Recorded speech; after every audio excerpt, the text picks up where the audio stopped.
I almost touched my eye. Did you see that? Yeah, don't. Oh, this is hot.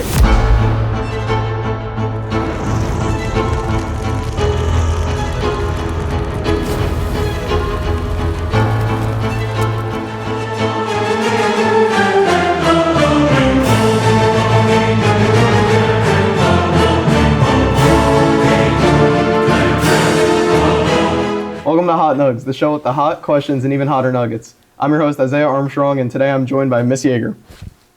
So are you familiar with the show Hot Ones from First We Feast?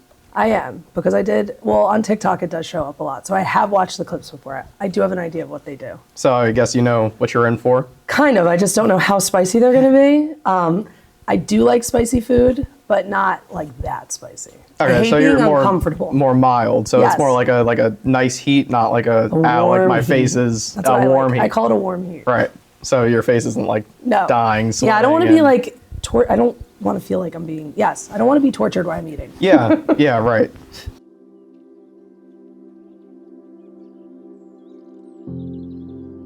Gonna go for the first one? Sure. This is mango habanero. Ooh, yeah. I like mango. Yeah. Yeah, this one's good. Sweet. It's a little spicy. Not too bad, right? I call it a warm heat. Yeah, a warm heat. So, as an art teacher, Yes. I'd imagine you probably have some favorite pieces of art. If you had to make like a dream collection or gallery, what pieces would you put in it from any artist, dead or alive? Dead or alive.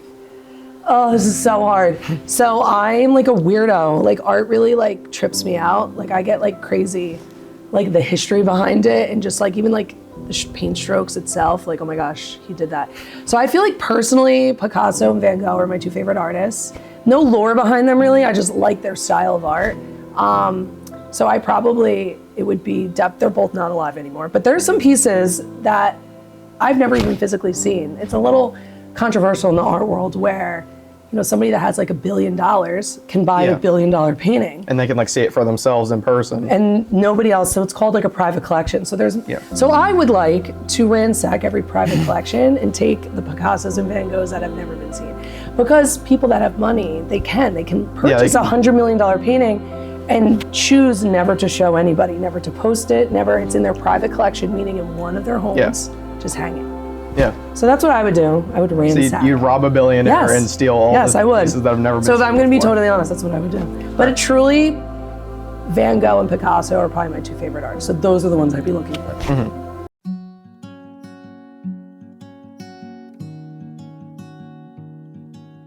Cheers. Well, yeah, let's cheers. You do the millennial boomerang. Yeah. Do you know how to do that? No, I don't know how to do that. So when you do a millennial boomerang, hold on, I'll tell you, because I'm a millennial. All right. You know what a boomerang is? Yeah, how it looks like how but to start it, you actually stay together. Okay. Then I take it, then we pull away. All right. So it's like a fake cheers. Okay. But cheers.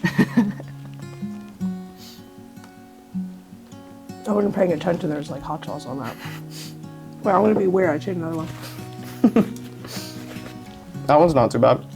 I like the first one better. Yeah, me too. This does not really have flavor in it. Yeah, not a lot of flavor. Sorry. I like the first one better. All right. So, obviously you're familiar with wing eating challenges. Yes. As a former Pinelands wing contest winner. Unfortunately, I am the champion. So, what do you think got you through that experience to win? Like sheer grit, competitive spirit, or would you say it was more like? So I'm like just in nature, I'm competitive. I like to compete. Yeah. So, and I also, if you ask me to do things, I will say yes most of the time because I'm just like that person. Like I don't like here to be right now. Exactly. I don't like to be bored. I like to like be entertained. Yeah. And I also like to entertain. I really don't love spicy things. Like I will order wings at a restaurant, but it's not like the first thing I order. Yeah. So I truly just wanted to win. And it was like kind of weird, no offense, that everybody was so into this wing eating contest. Right. I'm like, oh, come on. And then Mr. O, of course he has a little ego about it. So I was like, I can win this. I can easily win this. And then you went and I win it. Did it. I won it. I won it. So I just honestly, I didn't even Google it. I just like the easiest way. I just ripped. Do you know how my technique? No, I didn't see your technique. You want to dive into that? Should I talk about my technique? But then someone might steal my technique. So it's an easy one to steal. So I just rip all the meat off and then I shove it in my mouth. That's literally all I do. And then I drink water to get it down.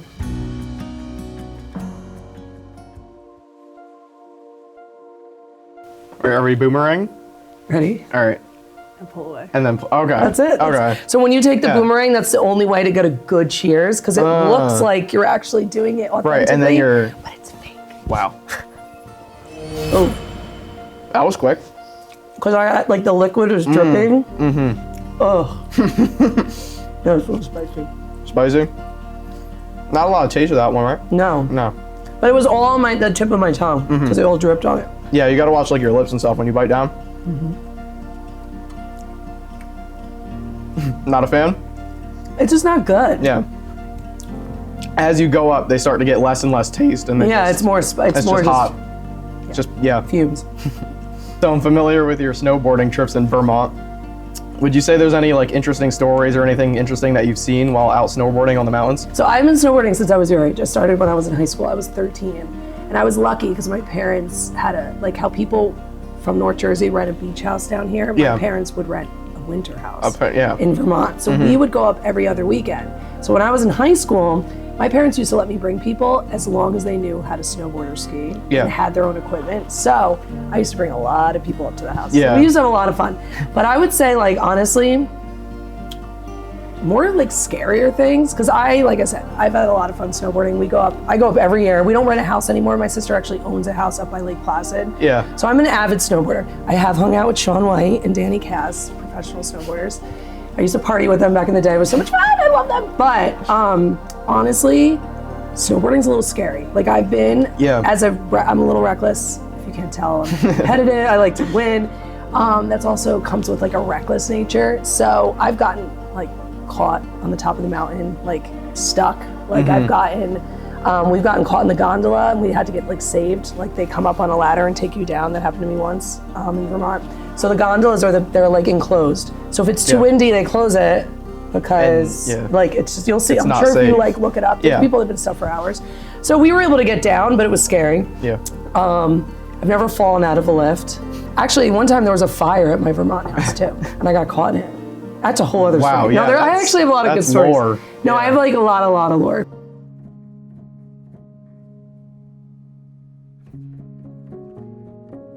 We should guess the dinosaur. I don't know which one this is. I think I have a pterodactyl. I think. Yes, you do. I don't know. This looks like that thing. I don't know. I'm like nervous. I think this one's going to be hot. This one's what? Ghost pepper? Yeah. I only have 2 more. That wasn't hot. Right. Yeah, maybe. You know, maybe eat it sauce down, like sauce on your tongue. No? It's good. It doesn't really, I don't think it tastes like anything. It's okay. Like, I would eat this. Yeah. But it's not. Like. It kind of tastes similar to the one before. Yeah. Not really a big jump, I'd say. But it is hot. Yeah. Like, it's getting hotter as I chew. But it's lingering. Yeah, it will linger. You've done this enough, right? Yeah. So during the summers, I heard that you work at the Gables. Yes. In Beach Haven. I do. Do you have any interesting experiences from that? Yes. Oh my gosh. So the Gables, it's so fun. It's a really expensive restaurant. It's $130 a person to eat there. Fine dining. So it's very, truly, so that's when I said a warm heat, I learned that from them. We get a lot of famous people that come in. Megyn Kelly comes in all the time. Jack Antonoff was there with Margaret Qualley, who's his wife. So Jack Antonoff is like Taylor Swift's producer.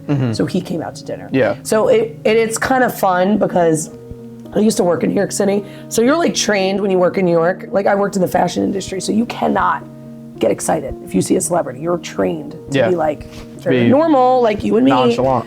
I love the Gables just because it's like fine dining and it's so different from being a teacher. That was gonna be my next question. Is there any like skills from the restaurant business that you take into teaching? I feel like they're paying for 2 people. It's $260. Yeah, it's the whole experience. Not tip, not including tip. Yeah, they're paying for like an experience. So yeah, I feel like being a good art teacher, like when you come into my classroom, like you not only want to learn art, you want to have fun with it. No one takes an elective that's called art to like be bored, truly. So part of my job is to entertain you. So like I entertain all summer long, but it's a different kind of entertaining because I'm entertaining adults. I mean, I would say the skills as a waitress, like, are hand in hand with a teacher. Like, if you're a good waitress, you'd be a good teacher. Yeah.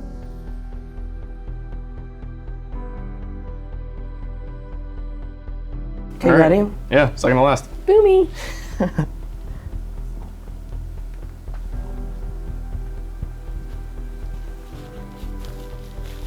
I think this is one that builds. Yeah, because I don't taste anything yet. Right. It doesn't have much of a taste on its own either. Mm-mm.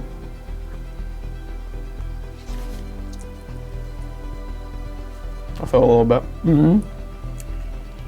Not Yeah, like good. it doesn't taste good, yeah. Yeah, it doesn't taste good. Did you swallow it? Yeah, I did. I had to drink some water. Mm-hmm. Yeah, this one sucks a little bit. A little bit. So you Like I wouldn't put, like the one before, all the ones before I would put on food. But yeah, that one this one wouldn't. Yeah. So you previously mentioned that you lived in New York for a little bit. How long did you live there, and did you gain anything from living in the city? I like loved any experiences? Well, yeah, I did, because back when I was in high school, people didn't party a lot. They really did in high school. Like, culture has changed tremendously. Yeah. So when I went to college, all I did was party. I also knew that I was having too much fun and I wasn't being serious about school. My parents also were paying for my college degree.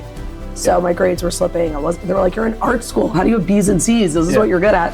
So I ended up transferring to a small college outside of Pittsburgh. And there goes my New York City dreams. Not really, because then I had an internship. I was like, no, I'm gonna go back to the city after I graduate college. Yep. So I was a graphic design intern for the New York Rangers and the New York Knicks for Madison Square Garden. That was very fun. I have so many stories of that, because they loved me because I know nothing about the New York Knicks and I know nothing about the New York Rangers. I don't know anything about ice hockey, and I could care less about. I didn't grow up in like it's me and my Sports sister. house Yeah, I world. didn't. Yeah. I didn't. So I was just like, whatever. But I used to literally talk to like the professional players. I thought they were like workers. And they'd be like, well, my first name's Jane, but they were like, Jane, do you know who you were just talking to? I'm like, no. Because I thought he was like a cute boy, but he was like a pro hockey player.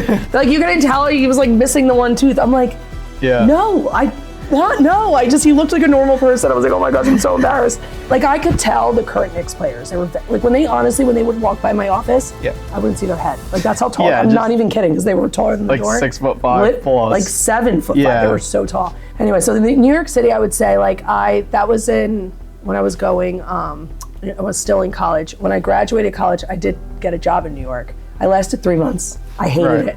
I worked in the fashion industry, and it was really fun, but I hated it because it was very cutthroat. Yeah, it's very intense. It truly was. My boss was next to me, and we're on the computer, and she was so nasty. She would email me to like take the trash out. She wouldn't just ask me. Yeah, and you're right. It was just not for me. And then Yeah. I quit, and I went back for my master's to be a teacher, and that's where I am today.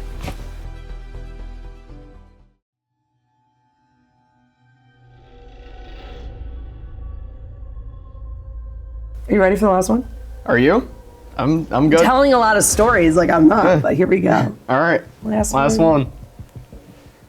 So I'm gonna eat this weird because I think it absorbed into like the dino nugget. I want to get like the full experience. Okay. Yeah, you got into the dino nugget.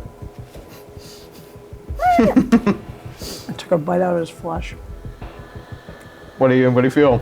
Nothing yet. Yeah. Sorry, I'm laughing.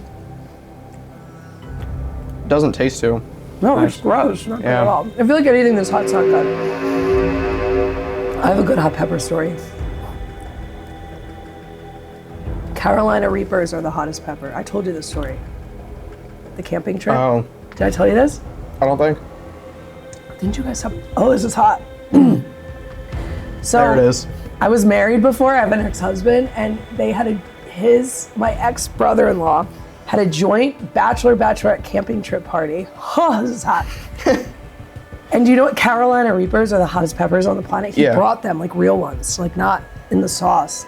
And they were drinking things they were allowed to drink and got very under the influence and each ate the whole pepper. Yeah. So this is really hot. No, I remember that. And they were throwing up. I thought we would have to call 911 on this campsite in the Poconos. It was horrific. Milk helps. Milk is a lot better than water. I almost touched my eye. Did you see that? Yeah, don't. This is hot. I was gonna ask you, So as an arts teacher, you have many different students. What do you think students gain by joining your class? Like, do they learn about themselves, or do you think it's more something that they would choose on their own?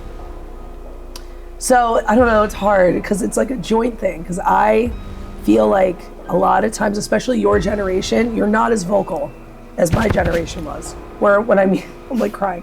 What I mean by that is I feel like you guys are afraid sometimes to like speak up or talk about things you want to do or whatever. So I seek you guys out. Like I literally, to the point, I'm so weird, that I'm walking the science wing and I see a poster that looks really good. I'm like, who did that? And I'll find them and be like, you should take my art class. So you put people down. Yeah, kind of, because it's the nature of artists. It's a secret talent. If I don't draw or paint, you'll never know I'm good at it. Yeah. And a lot of people don't show people that talent, especially guys. Yeah. Because it's being an artist still carries that feminine, like kind of a connotation to it. Yes, like category. So even like Aiden's in my class, and I had to I was like, Aiden, you really should take my APR class because he's good, you know. And I feel like a lot of times, a lot of you guys are not told you're good at things. I like to tell you you're good at things because you are good at it. Yeah. So I think people taking my class, first of all, if I'm not having fun, it's not happening. Yeah. Like, you know what I mean? Like, so anything that we do in my class, just know that I'm enjoying making it, and I would make the same thing that you're doing. I'll never teach something that I wouldn't do myself. Yeah. Because, you know, a lot of you guys that take my class, you're 18, you're adults, you know? So there's that argument of like, I don't have to do this. Yeah. So I want you to do the things that I'm giving you. So I think anybody not only will have fun in my class, but I find a lot of my students that I grab from the posters in the hallway. Yeah. They end up telling me like, thank God I took this class. I had a student last year that was in the Biomed Academy that took my class and switched their major and is now an art major at Rowan. So it's like something about being talented and good at something. And if you are talented at something, you'll know, it scratches an itch you don't know you can scratch. Because, so I always say, like, you don't have to be an artist, you don't have to major in art. But if you're good at art and you're creative, there is something in your future life that will help you with. Like, and you could be a director, you could work at a restaurant. It doesn't matter. Use your creativity in some way because it will make you happy. You can always apply it to like whatever. Because listen, I tried to do what I thought would make me happy in the city, doing all these fabulous things, but at the end of the day, like, I just wanted to make art and teach others how to do it. Because honestly, being a teacher, I make more art teaching it than I do just in my free time. Than you would. Like, yeah, truly, because I'm not going to go home and go paint. Yeah. Honestly, like I'm not. I'm going to paint something that has more of like a purpose to it. Yeah, and you get to enjoy it while you're like fine. You're good. Are you good? I'm good now. I saw a tear or two. No, I was wiping them. I was going to let them roll for the drama. But. It gets better. It doesn't really. No, it's fine now. That like couple minutes, but I talked through it. Yeah, it keeps you distracted while you're. But no, that's how I truly feel. I really do look at the posters, and if I see your name on it, Holly Lucas is one of them. Sorry, I didn't name drop. But she's a fabulous artist. But she takes all the science courses and math courses because she's super, super smart. But she's also really good at art. So anyway, that's all I gotta say about it. Well, you survived the dinos of death. How do you feel? How are we doing? I feel good. I thought that was really fun. Yeah, it was really fun. Did you have fun? Yeah, I always have fun. Okay, good. So we have that camera and that camera. If you want to say anything to the audience, to your students maybe, any wisdom or knowledge or anything you'd just like to share in general, you're free to do so. Vote for me if there's a vote for the wing eating contest. That's all I got. And that's it. That's it. Cut. Okay. All right. And we're good. Wasn't that good? That was good.